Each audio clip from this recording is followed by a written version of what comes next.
కామారెడ్డి జిల్లాలో ప్రభుత్వం అందిస్తామన్న ₹1,00,000 ఆర్థిక సాయం కోసం బీసీలు తీవ్ర ఇబ్బందులు ఎదుర్కొంటున్నారు.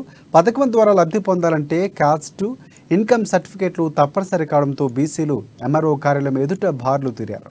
మరోవైపు ఎంఆర్ఓ కార్యాలయంలో ఇన్కమ్ క్యాస్ట్ సర్టిఫికేట్ నమోదు చేసేందుకు ఇద్దరు అధికారులు మాత్రమే ఉండడంతో ఎదురు చూపుడు తప్పడం లేదు.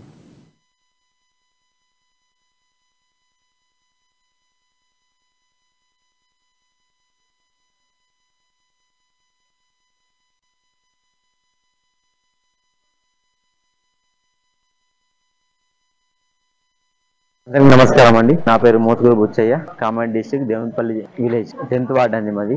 మేము ఇప్పుడు ప్రజెంట్ మన ఎంఆర్ఓ ఆఫీస్కి వచ్చామండి. సో మన బీసీ కార్పొరేషన్ కోసం అని చెప్పేసి వడ్రంగి కార్పొరేషన్ కోసం అని చెప్పేసి ₹1,00,000 కేసీఆర్ గారు ప్రొవైడ్ చేస్తామని చెప్పేసి వృత్తి వ్యాపారులకు హెల్ప్ చేస్తామని చెప్పేసి వస్తా అంటే మేము వచ్చామండి. సో ఇందులో మేము పద్మశాల సంఘం వాళ్ళు బీసీ కులాలను చేర్చలేరండి. చాలా మందిని చేర్చారు.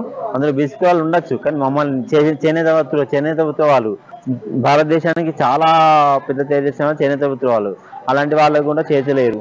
ఇంకా మిగతా బీసీ కులాల వాళ్ళని కూడా చేర్చలేరు. మిగతా సరే చిన్నపాటి వాళ్ళకు అందరికి హెల్ప్ చేయండి, ప్రతి ఒక్కరికి హెల్ప్ చేయండి, సహాయం చేయండి, అలాని కాదు, కానీ ప్రతి ఒక్కరికి కూడా హెల్ప్ చేయడం మన ముఖ్యమంత్రి గారి యొక్క లక్ష్యం.